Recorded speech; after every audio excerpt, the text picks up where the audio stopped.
Welcome, everyone, and thank you for joining us this evening. This is our second candidate forum for this election season. We, of course, would like to thank all of the candidates who have joined us this evening and look forward to a great discussion, hearing your points of view and what your hopes are for being mayor. For the rest of you, I am Ann McCarrigan. I am currently the president of the League of Women Voters of Alameda, and really want to thank you for participating. As you saw, we are recording this, so if you know somebody who was unable to attend this evening, we will be posting this on our website, so they will be able to join in at any time. And speaking of our website, which is LWV, alamedaca.gov, you can visit there for all things related to voting. This is very exciting. We just had National Voters Day yesterday, and we were out in both the community as well as the high schools registering voters. So that's always something that is very important to us, but secondary is providing information to those in our community. So we always enjoy doing these forums. And there's a wide variety of other things we do. So I encourage you to visit our website, lwv.alameda.org, whenever you can. We do have one more local forum coming up. That will be tomorrow at 7 for the school board candidates. And so excited to see them. And there are a few other countywide forums that are coming up. And so you can check our events for those. But one thing I also wanted to bring up that is kind of fun, we will be out there at our first Alameda Pride event. We will be tabling at the on Saturday afternoon, so certainly please stop by and say hi and pick up some information about us, including how you can become a member or different ways you can become active. We, of course, are all inclusive, and though we are the League of Women Voters, we encourage men to join us as well, and appreciate your support and advocacy. And if there's any students in the audience or parents that are wondering, we do have student membership is free, so they can get information, and we have a variety of different ways that we reach out to our students as well. So I will, for now, just let us get underway. Again, thank you all for coming to join us. Thanks for the candidates, and I will hand this over to Anna Crane, our treasurer, who will be moderating this evening's event. Thank you, Ann, and thank you, the candidates, for coming and joining us today. We're looking forward to an interesting and informative session. To begin with, we'll ask each of you to make an opening statement, introduce yourself, whatever you'd like to say, for 2 minutes, and we'll go in the order that you happen to appear on the ballot, that being random as much as anything else. So Ms. Ezzy Ashcraft, would you begin? Good evening, everyone, and thank you to the League of Women Voters, of which I am a proud member, for organizing tonight's event. It has been an honor and a privilege to serve as Alameda's mayor these past 4 years, including during the height of the pandemic. I'm grateful for the way our city weathered the storm, putting into place protections for vulnerable residents and struggling local businesses. We kept residents informed. I did video messages, radio interviews, weekly town halls via Zoom and Facebook Live, and weekly newspaper articles. I also organized the Mayor's Vaccine Task Force and the Feed Alameda program. And my top 3 priorities as mayor have been and will continue to be housing, transportation, and addressing climate change and sea level rise, and they're all interrelated. I've worked hard to add more housing at all income levels across the city and to provide transitional and permanent housing for unsheltered individuals and families. I'm proud that in 2021, we opened a 3rd ferry terminal at Seaplane Lagoon, and I am actively advocating for a bicycle pedestrian bridge between Alameda and Oakland. I'm proud that we started in December of last year a pilot program. It is the CARE team, which is a mental health-based response for calls for public service, public safety calls for individuals experiencing mental health crises, substance abuse, homelessness, or a combination thereof. It's staffed by specially trained firefighter, EMT paramedics, accompanied by mental health clinicians. And I'm also proud that we, at my behest, are replacing the lawns at City Hall and City Hall West with drought-tolerant plants, which will save the city more than 1 million gallons of water per year. There are more challenges to face in the next 4 years, and I'm up for the challenge. I look forward to continuing to be Alameda's mayor. Thank you, everyone. Thank you, Marilyn. Mr. Obama Shaw, would you like to introduce yourself, please? Hello, everyone. My name is Barack D. Obama Shaw, and it is a privilege to be here. And first off, I want to thank the League of Women Voters for putting this together. I also want to establish that I am a candidate that honors rank, honors people's accomplishments. So inside of that, I acknowledge our current mayor for getting us thus far and doing an extraordinary job during the pandemic and the many other things that she's done. And also I want to acknowledge Trish Spencer for being a mayor, I believe, in 2014. So I believe children are watching, and I want to make sure that we treat everyone with respect. So that's one thing you can count on with me. So the things that I'm interested in, I believe that anything is possible.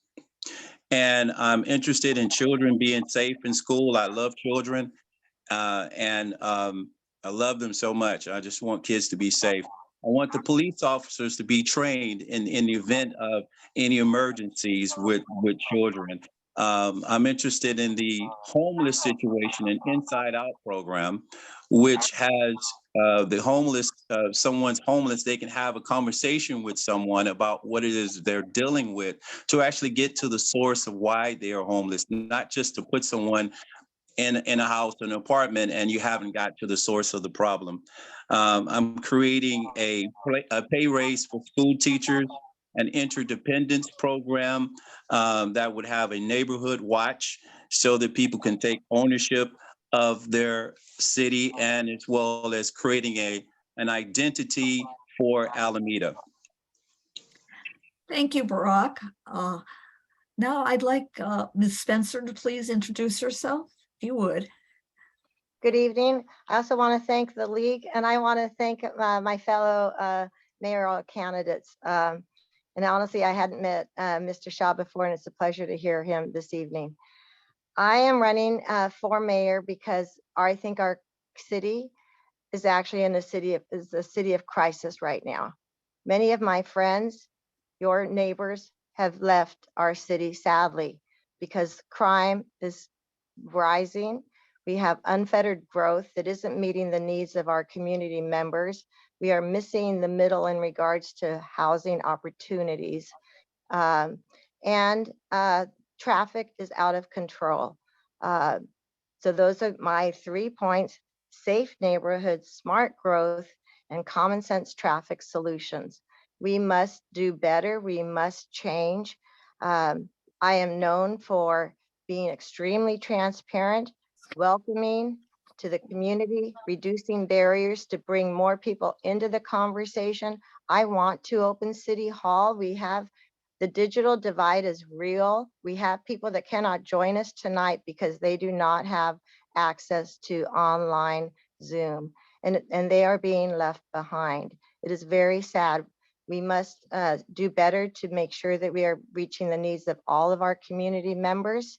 The CARE project, and I want to, our current mayor raised the CARE project in regards to, she's proud of it. I'm very proud of it. When those of you that watch the meeting, I encourage you to watch meetings. When that issue came to us, I am the only mayoral candidate that supported fire being the lead. It was critical that to me, and we have seen that this works, having fire the lead. And then I reached out to Alameda Family Services to encourage them to join us. And thankfully, when the issue came back, it was a unanimous vote to support what I call the A team. And that we are doing amazing work.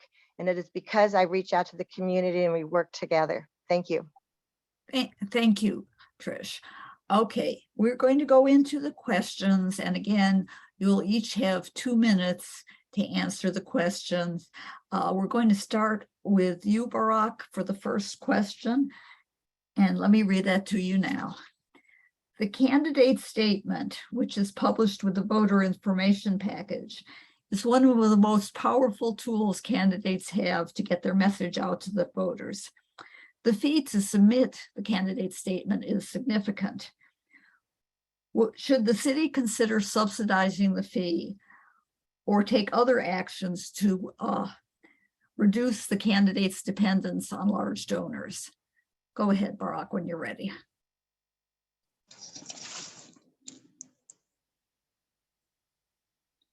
I think the fee could be reduced because we want to make it as accessible as possible for people to be a part of the democratic process. And certainly when we're approaching new endeavors, we look at, a person could be stopped by that and not really want to take the effort to actually work that out, because we don't know what each candidate is dealing with, and it is a pretty challenging process to put yourself out there as a candidate, and and being open to everybody and being for everybody. So if we could reduce that stress on the candidate, that's one less thing to be concerned with, and that's my response. Thank you, Barack. Trish, would you please answer the same question when you're ready? Yes, thank you. So when I was on the school board, the Alameda Unified School District does in fact cover the cost. The cost is approximately $4,500 now, which obviously is outside the reach of many potential candidates. In fact, I believe we have a candidate for mayor today that did not file a candidate statement. And I can't help but think that it is because of the huge amount of cost. We also have a former candidate that has been unable to pay it down. I would suggest that we reduce that the city, in fact, cover a large percentage, but I would actually like to hear from you all in regards to, what should the number be? Should we have candidates pay maybe $100? So I'm going to give you my email is Trish4U, the number 4, the letter U.com. My cell phone, 510-761-5123. And I would like to hear from you all. We do know it's an impediment. We have, I personally run grassroots campaigns. We raise at most about $15,000. The $4,500 is actually about a third of the monies that I raise. And I also want to thank the League of Women Voters. If you go on their website, they actually show the monies that from the different candidates, and you can go and you can see if you look under, I believe it's finance campaign is the heading. And then you can go back to the last election, November 2020, where you can see how much money the different candidates raise and where the sources are from. And that education piece is critical, so you can confirm that most of my monies, a large percentage, is from Alamedans. It's all grassroots campaigns, and it is a huge percentage of my monies to be able to pay that $4,500. Thank you. Thank you, Trish. Marilyn, if you would please same question when you're ready. Thank you. I absolutely agree that the city should subsidize the fee for the candidate statement. I have run for office a number of times, and every year that fee goes up, but I was astonished at how much it went up this time. And it does trouble me and sadden me, Barack, that you are unable to submit a candidate statement because of this financial barrier, because it just means that's less information that people will have in the voter pamphlet. I also think that we need to have a mechanism for publicly funding local campaigns. And maybe that's an issue the League of Women Voters either has looked into or could look into in the future. But I think it is so important that those who represent the community should be representative of the community. One of the privileges of being mayor is that I get to appoint people to boards and commissions, all of our city boards and commissions. I appoint, the full council has to vote to approve, and they've been very good about unanimously approving very impressive candidates. But I always tell people I want every kind of diversity in our boards and commissions because they should look like the residents of our city. And I tell people it's also a great stepping stone to running for elected office because you learn so much about how your city operates. And yet this financial barrier is going to be something that will stop some people. So yes, I think that that's something that needs to be addressed. And it's actually something that I've made a note of to bring to the attention of the council if I'm fortunate enough to serve a second term as mayor. Thank you. Thank you, Marilyn. Okay, for the next round of questions, we're going to start with Trish first. And the question I have is,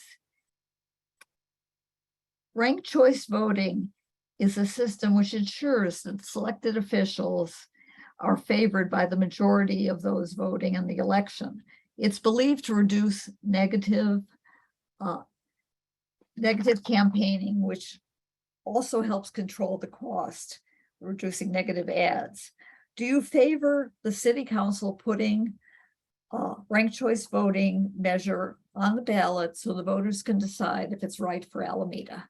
Go ahead, please. Thank you. I appreciate this question. Again, I'm going to encourage those that are watching to go onto this Alameda League of Women Voters website. They have a section on ranked choice voting that is very informative.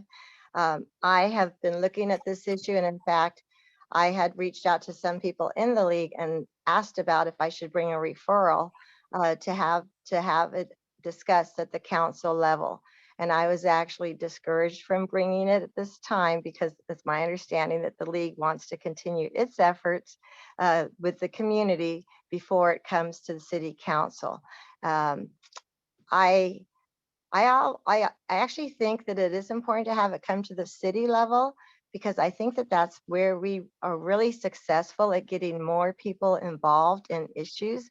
And I would really love to be able to work with the league to have those bigger conversations of what ranked choice voting looks like and establish the education component at a higher level, and especially in regards to how it impacts people with, in regards to translation, different backgrounds when they come to us to vote, so that we really do the education piece for all members of our community to ensure that they understand. One problem with ranked choice voting that we've seen from in regards to where it's been implemented is sometimes people undervote or overvote and their ballots actually get discarded. And so the education component is critical. So I do think it's important to bring it to council, have the discussion with the community, partner with the league to make sure that we educate the community. And I am a strong believer in strong transparency so that when the ballot comes to us, everybody really understands what they're voting on. Thank you. Thank you. Marilyn, if you would answer the same question, please. Yeah, it's an interesting question. I am concerned also about confusion that we've seen in some places where ranked choice voting has occurred. I think it can work well with a well-informed electorate and also a strong field of candidates. What I am really, and I would defer to, the League of Women Voters does a great job on outreach and voter education. And if you bring something forward, I will pay close attention to it. What I am really concerned about the going forward is just growing and cultivating that field of people to run for elected office. To ranked choice voting is great, but it assumes a choice of a wide number of qualified candidates. I have personally tried to convince people to run for public office in this cycle, but unsuccessfully. And one of the things that concerns me is, and we've seen this not just locally, but across the nation, and in Alameda, we certainly do try to maintain civility. But so many people tell me, I could never do what you do. I don't see how you do it. Oh my gosh, the patience you have, and to take the things people say and all this. And so I am really interested in bringing forward more people who are willing to put themselves out there, maybe even to help with training. That might be something the league would consider doing. So that is where I would broaden the field of people representing their cities on a local basis. I think that so much happens at the local level that impacts our lives so directly. Tip O'Neill was correct that all politics are local. And so that's where I would put my time and effort right now. But voter education is extremely important. Thanks. Thank you. Barack, if you would answer the same question, please. I think in terms of ranked choice voting, I've spoke to a few people about it, and they were pretty excited about it. And the excitement was in regard to a majority vote, how it could change at different levels.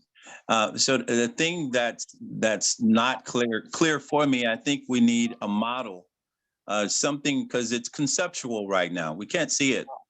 If we could have a video of it and a little bit more study where we can see it and see it working, and also look at the pros and cons in regards to it.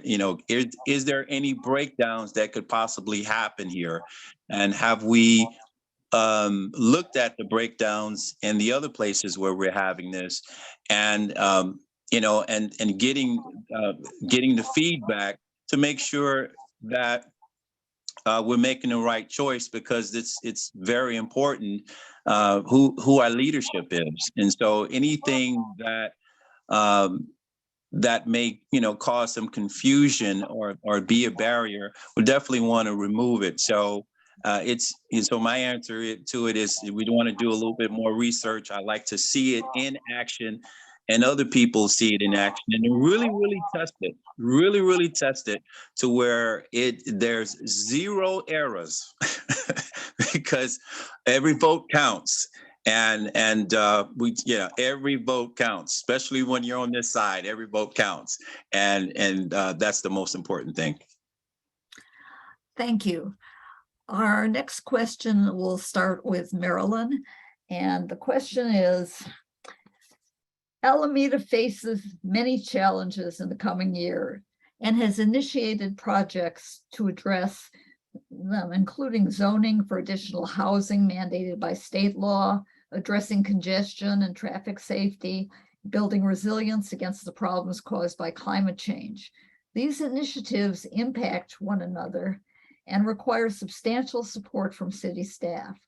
How will you ensure coordination among these efforts and the resources needed to manage them? Go ahead when you're ready. And we'll get the timer going, will we? Excuse me. I need the host to start the timer. Hey, Bill. There you go. Okay. So very good points. And as I said in my statement, housing, transportation, addressing climate change, and sea level rise are my priorities, and they are all interrelated, and we do need to work on them all simultaneously. These are issues that cross several departments in our city. And what I am seeing, and this would impact our budget, but we can make room for it, is that I think we do need to add more staffing, especially in our community development department, because that's the department that works directly with housing and with addressing homelessness. And we stretch those folks really thin. They also, it's part of economic development, is folded into CDD. And so that means the development out at Alameda Point. Our folks there are working really hard. They could use more staffing. And also in our planning, building, and transportation department, we could use more staffing there, and also in public works. But so Of course, we have to add more housing and at all different levels, but especially affordable, and especially for that missing middle, the folks that might not qualify for affordable housing, but could live in housing that is affordable by design. And yet we need to move people on and off the island, but we need to get them out of their cars because we don't need more greenhouse gas emissions. So that's why we're improving our infrastructure, adding, say, bus service to the Seaplane Lagoon Ferry Terminal. That bicycle pedestrian bridge from Alameda to Oakland will reduce, and this is an ACTC study, will reduce 40,000 automobile trips through the tube each week, and that will impact air quality not only in Alameda but in the West Oakland and Chinatown. And sea level rise and climate change, we're addressing that with we're part of a 30 agency working group. There's more to say. Thank you. Thank you. Barack, if you would answer the same question when you're ready. Could you repeat the question? Okay, certainly. Alameda faces many challenges in the coming years and has initiated projects to address them. These include zoning for additional housing mandated by state law, addressing congestion and traffic safety, and building resilience against the problems caused by climate change. These initiatives impact one another and require substantial support from city staff. How will you ensure coordination among these efforts and the resources needed to manage them? When you're ready.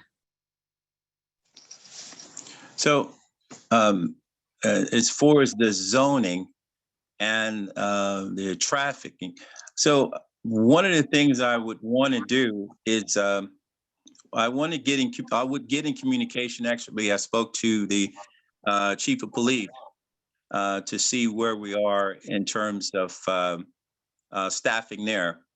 And let's look, I think he's doing a fantastic job of hiring police officers to hit his the quota for this year. So he's doing a fantastic job. So we want to look at the possibility of the police officers that are in the area. Can they make a difference in terms of the traffic situation? Having a person there that has that credibility and that authority that people will listen to, instead of course, if they're in traffic, people can get a little angst and want to do their thing. So because of patience, but having a police officer, a police presence there can make a tremendous difference. And also have the police to work with the staffing to see what things may be missing in their training and answer any questions. So they'll be fully equipped to deal with the situation as well. And that's my answer with what I would do in that particular situation. Thank you. Trish, if you would answer the same question when you're ready. Thank you. The key part of the question to me was ensure coordination between the departments that will be manning these initiatives. And I also want to add the CARE initiative. That's a very important part of what we are doing in regards to helping those with mental health issues. So ensuring coordination, that actually is our city manager. And many of you know, we do not have a city manager currently. We have an interim. We actually are on our second interim. We have a current problem, a serious problem, and I attribute it to, sadly, our current leadership in regards to being unable to keep a city manager or an interim city manager. And we cannot, per the charter, and all of you know this, interfere with the city manager's job. It is in fact our city manager who hires all the other department heads, and it will fall on that person to ensure coordination between their departments. I have had a very good relationship with our former city manager while I was mayor.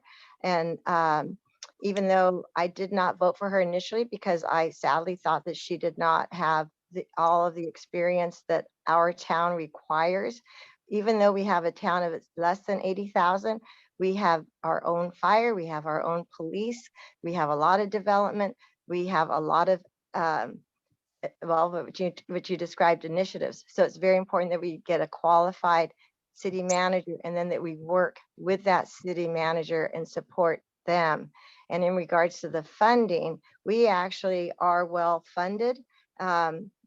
We just really need to bring in a city manager that can work with us and stay with us. And that's what I plan to do.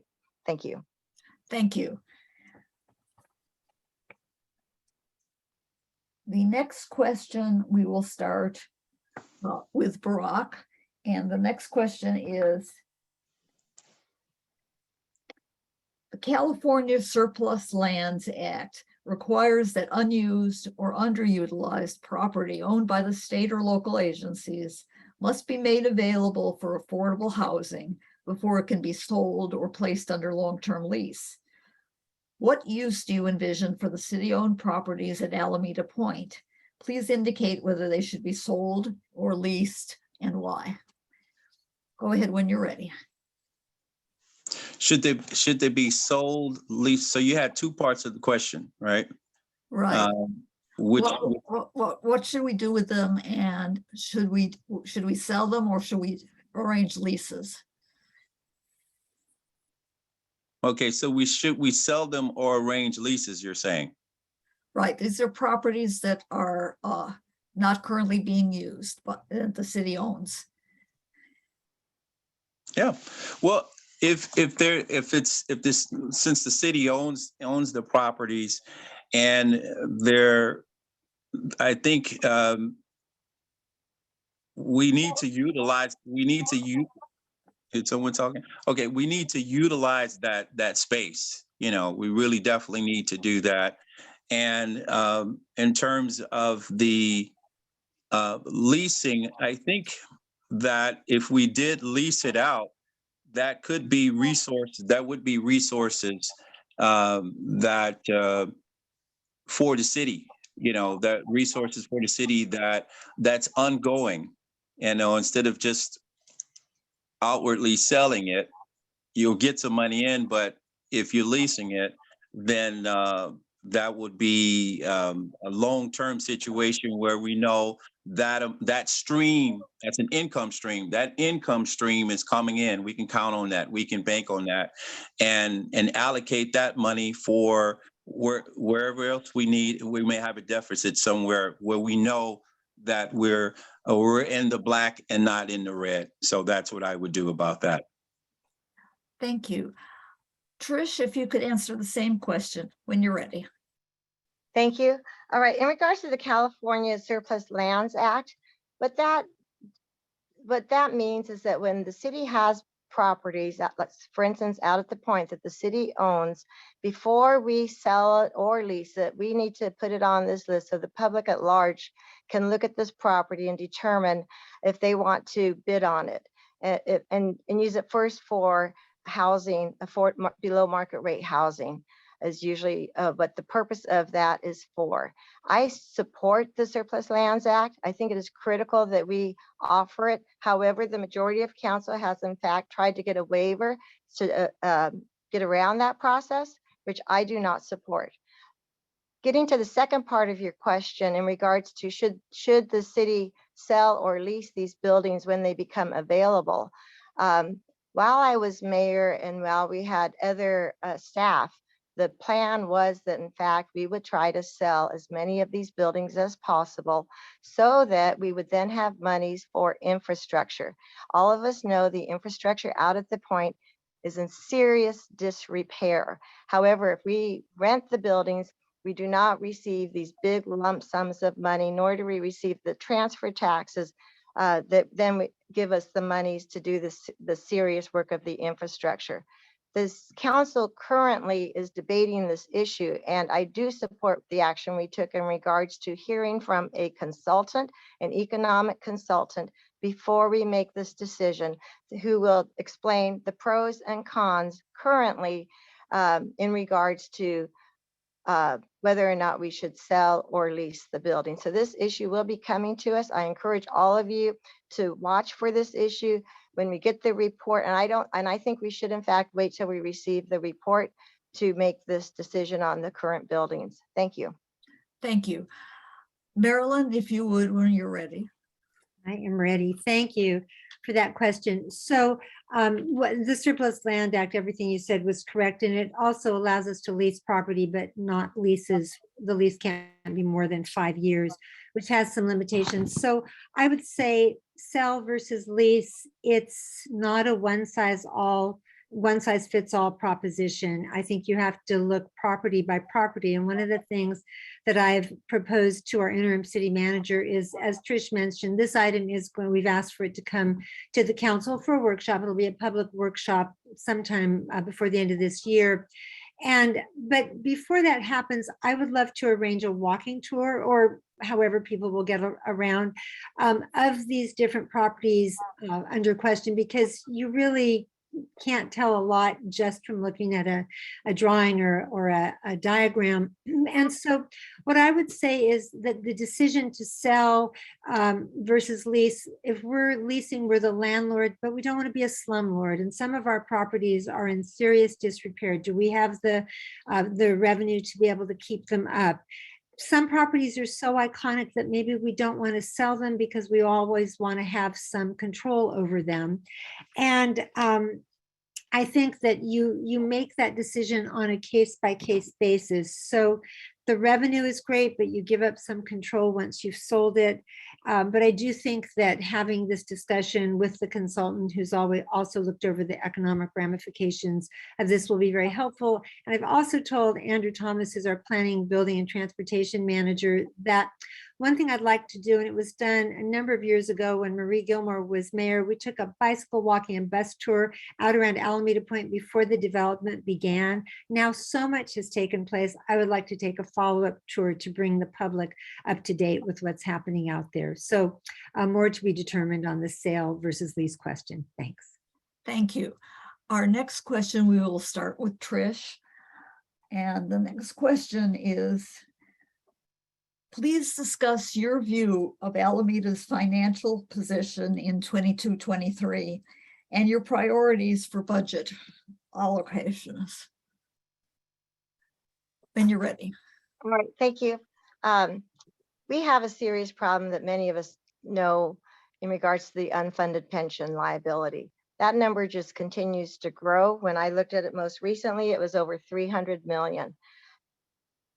However, that being said, we have to look at not just paying that down, but why is that accumulating? I do vote against some of the pay salary asks because we do not have all the monies that we wish we had, and we must be financially responsible on the contract side. I would encourage all of you to look at transparentcalifornia.com. You can go to the city and you can see the salaries that we are paying. We are a relatively small city. We are under 100,000. We cannot compete on some of these packages that other cities that have 1 million plus population. It is critical now. My priorities are to spread the money so that it helps the community members, such as in our parks, our recreation facilities. It's critical. We have great demands on our facilities. For instance, pickleball has been a hot issue. Tennis continues to be, sports fields, things like that. Supporting our programs so that we have reduced rates so that people can afford them. I think that's absolutely critical. Mental health services is a big one because of coming out of COVID. I think we could do a lot more in regards to partnering with Alameda Family Services, for instance, to offer more services to the public at large so that we all benefit from the monies we have. Thank you very much. Thank you. Okay. Marilyn, if you would respond to the same question when you're ready. Yeah, I'm ready. Thank you. So Our budget, I'm happy to say that our revenues remain strong, stronger than we actually had anticipated during the pandemic, because we had really no idea what to expect during the pandemic. But we still always need to plan for that rainy day. Those of you who watch the economy, watch the stock market, know it's been a bit of a roller coaster lately. We are a service organization, so of course salaries are going to be a very large percentage of our overall spending. We have to remain competitive. We have to be able to attract and retain good talent, and I'm very proud of Team Alameda. We've got great employees. We aspire to be neither the highest paying or the lowest paying in our region, and we often do salary studies with other comparable cities in the area to make sure that we're competitive with what we offer our employees. And it's also important to have a rainy day fund, and we have a policy that we have to keep a certain percentage of our overall expenditures set aside for that rainy day. And I instituted a policy, well, the council went along with it years ago when I was a council member, where we take 50% of the money above our reserves and put it toward paying down that unfunded liability, because that is a debt that we owe.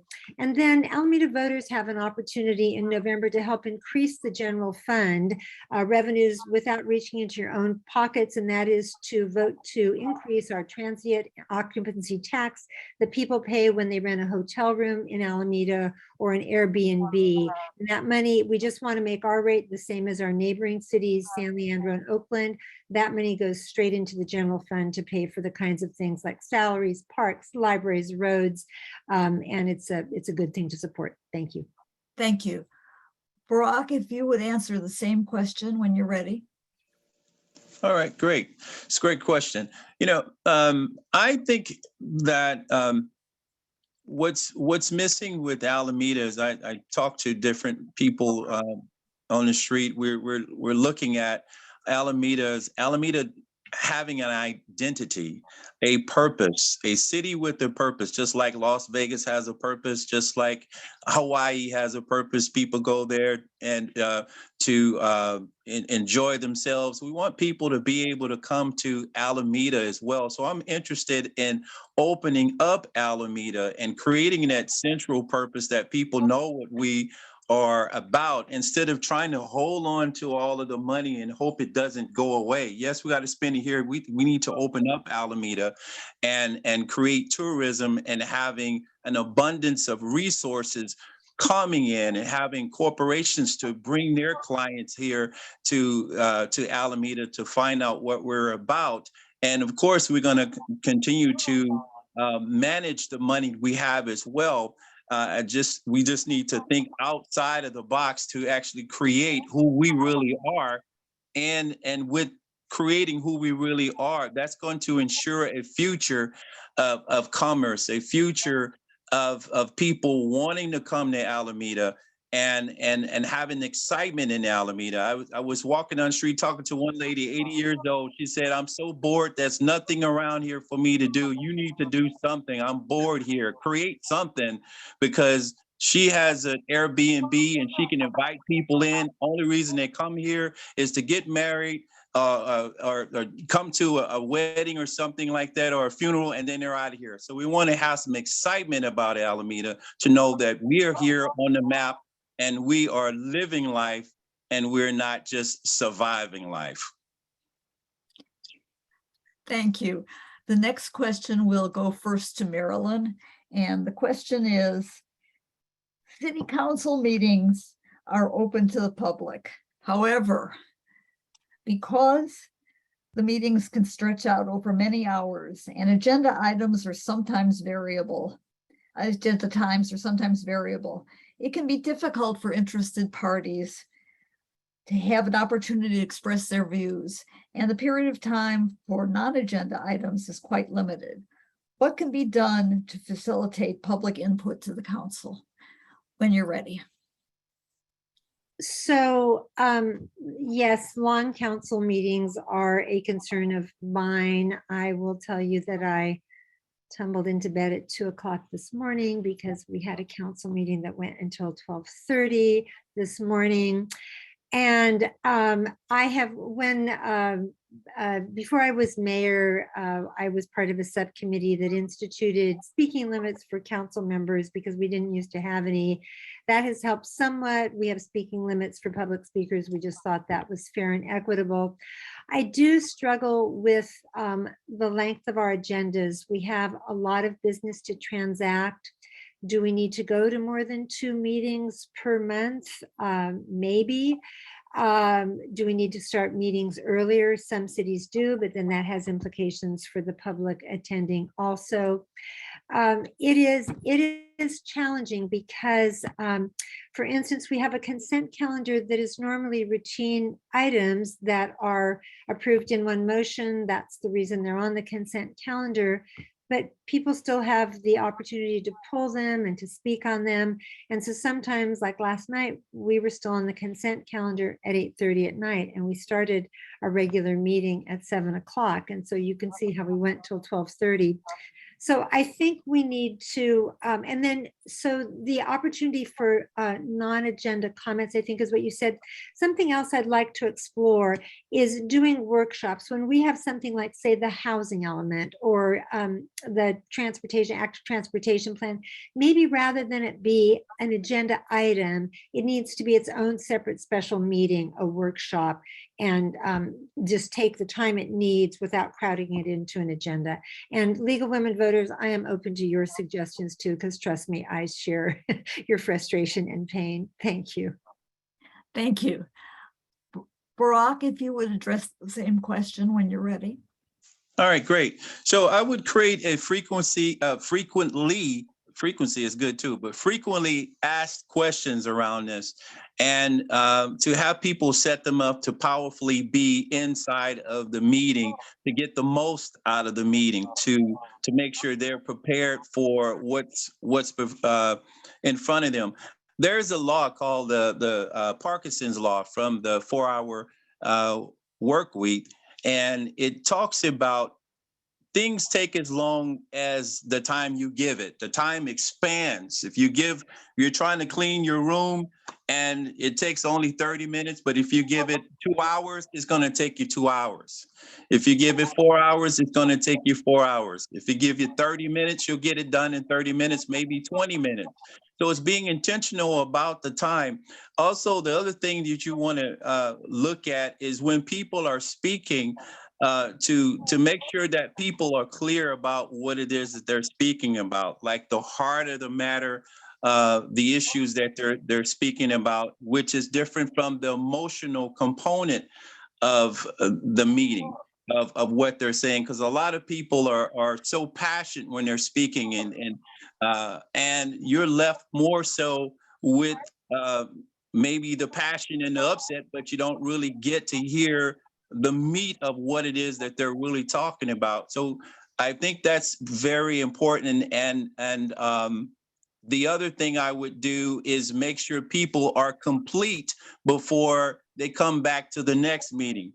And then as they're getting used to being complete about what happened in the meeting last month or last 2 weeks, then they can come in this meeting actually fresh instead of incomplete from the incompletions before. That's what I would do. Thank you. Trish, if you would address the same question when you're ready. Yes, thank you. So our meetings are in fact public meetings. The purpose is to hear from the public. I want to hear from the public. That impacts my ultimate decision. If you watch me in meetings, you will see that I actually am focused on the public when it's their opportunity to speak, but I don't have prepared notes of how I'm going to vote. I have not decided. I am waiting to hear from you all. And so while I was mayor, I believe there were time limits. It was not unlimited. However, the time was shortened to this 3 minutes, but it's actually shorter than that. council has voted to reduce it to 2 minutes, which is actually really hard for some members of the public. And sometimes council has actually voted to reduce it to 1 minute, which I have never supported. 1 minute is never enough for members of the public to be able to share what they have to say. Many of you don't know that our agendas are actually created, including the mayor, but not council members. I actually think that is part of the problem because, for instance, last night we had, I believe, 4 items that I pulled. We had members of the public, and we actually give them next to no time to speak. And this is something I got outvoted on. In regards to items that are put on consent, they get 3 minutes to speak at most to all of the items. There could be 15 items on there, or 20 or 30 items. And this was a serious problem last night. Members of the public are actually being excluded from sharing their comments during our meetings under the current majority, eliminating our ability to hear from you all. But in regards to what can we do, you all can continue to send emails, speak at our meetings, and I would say demand more time to hear from you all. But the items that are ending up on consent, they're essentially being buried. It's not appropriate. You all do want to weigh in on those, and that is very important. Thank you. Our next question, we will begin with Barack. And the question is, city offices have been closed on Fridays due to budget constraints and staffing issues. Would you be in favor of restoring the original Monday through Friday services for the convenience of the public? Go ahead when you're ready. Absolutely. Definitely, because we want to really be here for the public and be a demonstration that we're here for the public. If you're not available, most of the time you can actually know, like I can know myself that, okay, they're not available on Fridays, right? And next thing you know, when I want to go over there, it's Friday. So I think if we can have it be available Monday through Friday, it would also communicate that we're not hiding anything, and we're working.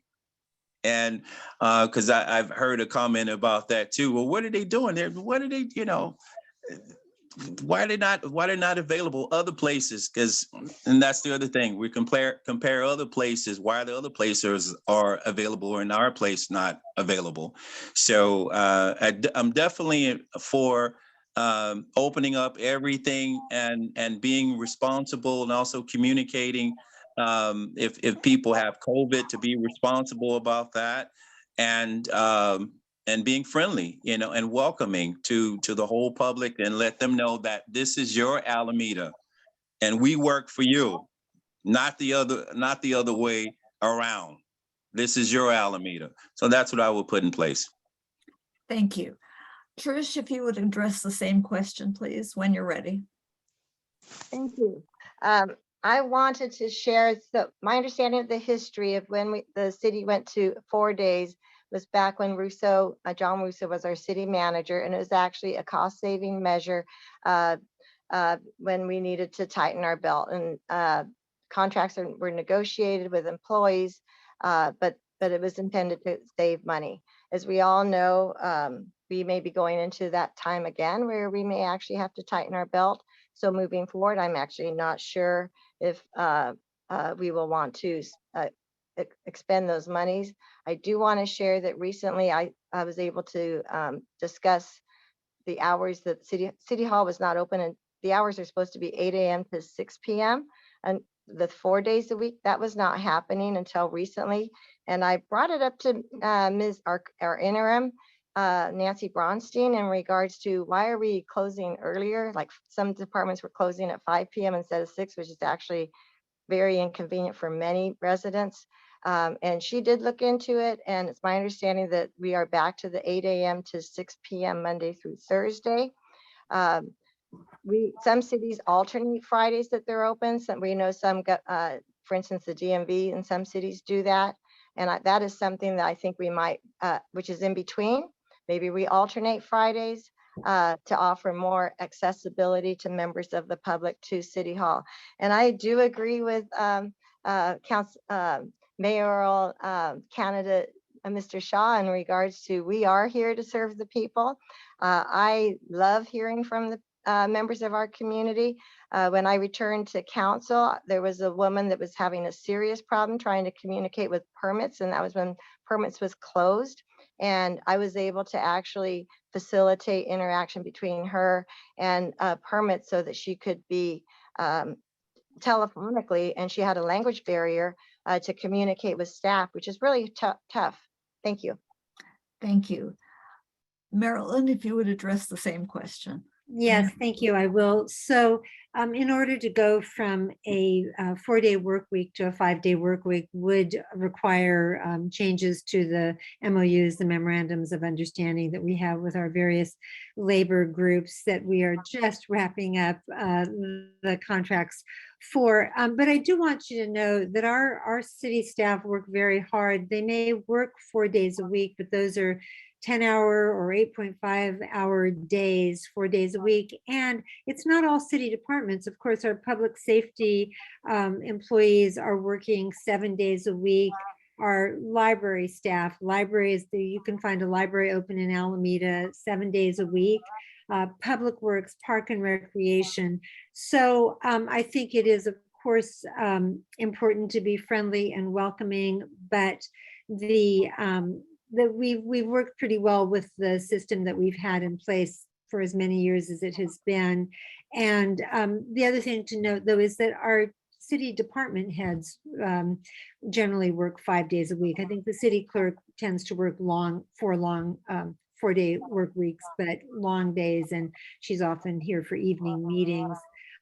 So I know when I go in and work in City Hall on Fridays, I get a lot of work done because it's quiet, but on the other hand, I run into the various department heads who are there. So I think the main thing to do is that we make sure we're working really hard and serving the public those 4 days a week when City Hall is open. Thank you.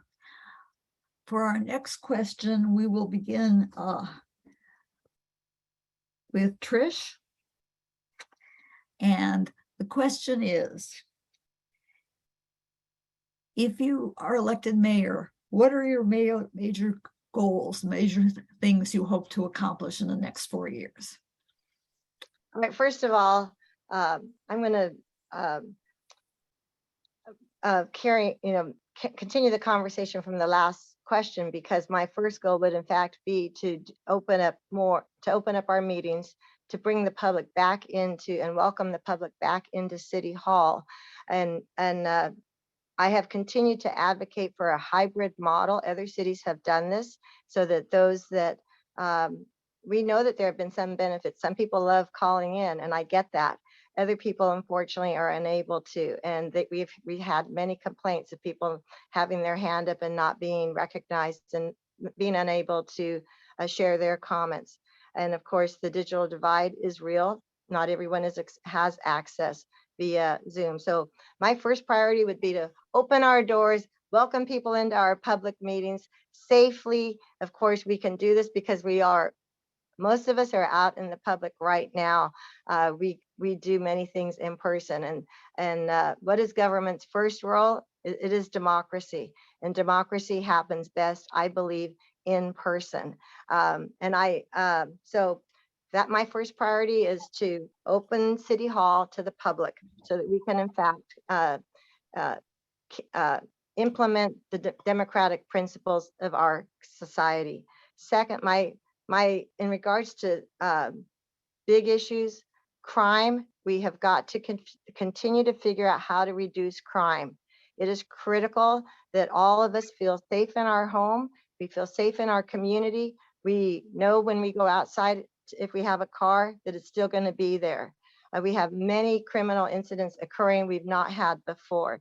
We must address transportation, safe transportation, that for all means of transportation, but overall safety. And then housing for the middle has been something I have been addressing. Thank you. Thank you. Marilyn, if you would answer the same question when you're ready. Yes, well, what I want to see in the next 4 years tracks my goals for these past 4 years, and that is housing, transportation, and addressing climate change and sea level rise.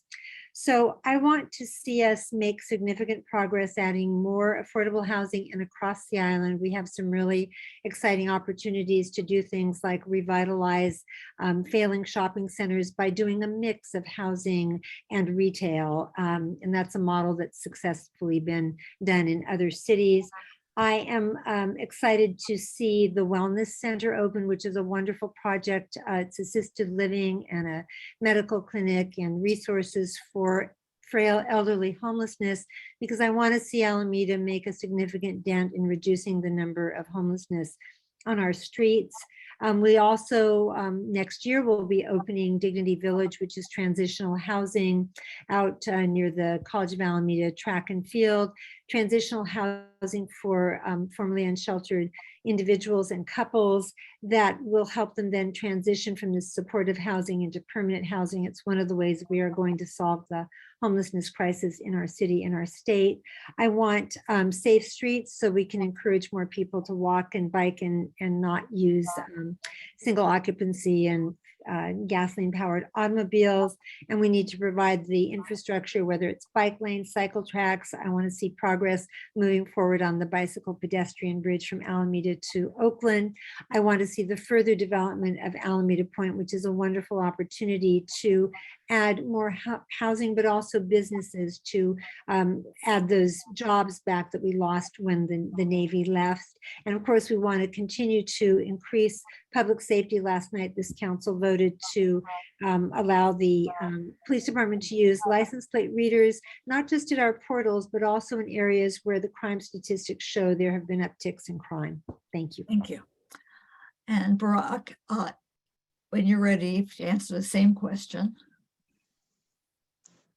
Yeah, so if elected mayor, and for the next 4 years, I will be standing for police officers having the just being utmost just be respected, for the job that they do, and also creating community relations with the police officers, having situations to where people can come together and voice what's going on with them about police in a safe manner, in an organized manner, so the new police officers can have a chance, and so that they won't have to deal with the challenges that something someone else did 5 or 10 years ago or 20 years ago, that this police officer has a chance, and that this police officer is respected as a man of honor.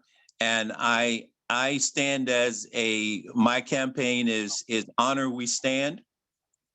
And I received that value from being in the military for 8 years. And I strongly respect the police. The other thing I'm interested in is the homelessness situation. And I mentioned Inside Out. That's actually getting in communication with people who are homeless and seeing what the problem is. A lot of times the problem is having someone you can speak to freely that doesn't offend your pride, right? Because you're out there and everybody's looking at you. So we want to make sure that we cross that particular bridge with that, and creating interdependence to where there is millions of dollars coming in revenue to Alameda, and thinking outside the box, doing new things, not the same things we always do, expecting a different result. Thank you. That's the end of our planned questions. And what we'd like to do now is to let each of you give a closing statement. Again, have 2 minutes, and we're going to change the order from the opening statement. So Trish, if you would start when you're ready. Thank you. So again, I want to thank the League, and I want to thank each of you for attending tonight. I do want to encourage each of you to send me emails, call me, 510-761-5123, Trish@trishforyou.com. I enjoy the public. I enjoy hearing from you all. I raised 4 children here in our public schools, K through 12. I volunteered right from the beginning. In fact, I volunteered at Woodstock Child Development Center back in the day. And I was served on your school board, 2 terms I was elected.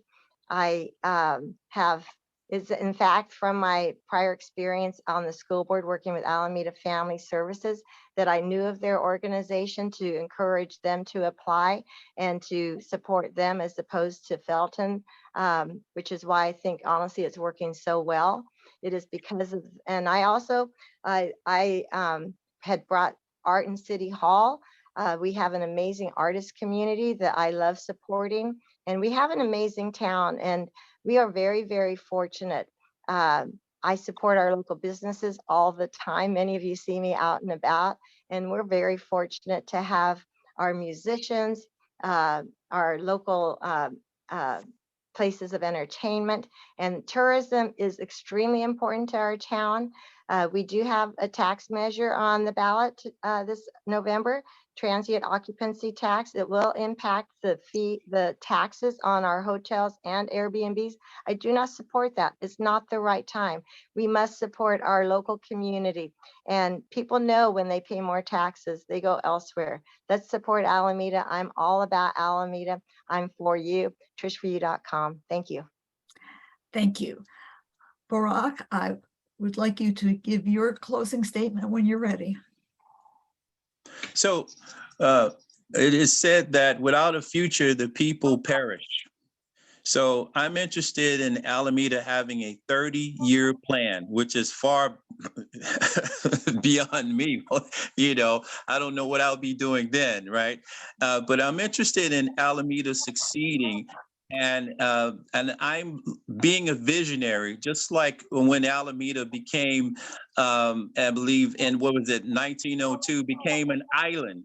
It was someone who was looking out in the future for Alameda, looking out in terms of how lives will be impacted from Alameda becoming an island. Someone had to have a vision. Someone had to think outside of the box. And we have to take risks to, instead of holding on to what we have until it runs out, to actually go out and communicate with the other cities, other states, other countries, to let them know, to shout out, to let them know what we are, that Alameda is here and what we are great at. And the other thing I'm interested in as we wrap up is acknowledging, we want to acknowledge our leaders, have a community of respect where everybody's being respected, everybody. And everybody feels welcome here. And I'm interested in also we have a central focus in terms of respecting the media, respecting the local publishers who are putting out these newspapers, and encouraging great journalism so we can actually have the facts of what's happening instead of having to go to social media, because we are making decisions upon the facts, having people who know the facts. Thank you. Thank you. And now, Marilyn, if you would. Thank you. And I do want to thank the League of Women Voters for putting together not only this forum, but all the other ones you're doing. I know campaign season is a very busy time for you. And thank you to everyone who's tuned in to watch tonight. So I grew up in Alameda, and I went all through public schools here, Edison, Lincoln, graduated from Alameda High. And one of the honors truly of being mayor, but also of my life, was that in June, the Alameda High class of 2022 voted to ask me to be their graduation speaker. And as I told the students out there and their families out there in Thompson Field that day, I would never have imagined as a shy, nerdy high school student that one day I would be mayor of the city where I grew up and standing there in front of all of them speaking. And so I encouraged them and I encouraged you to get involved, to say yes when opportunities come up.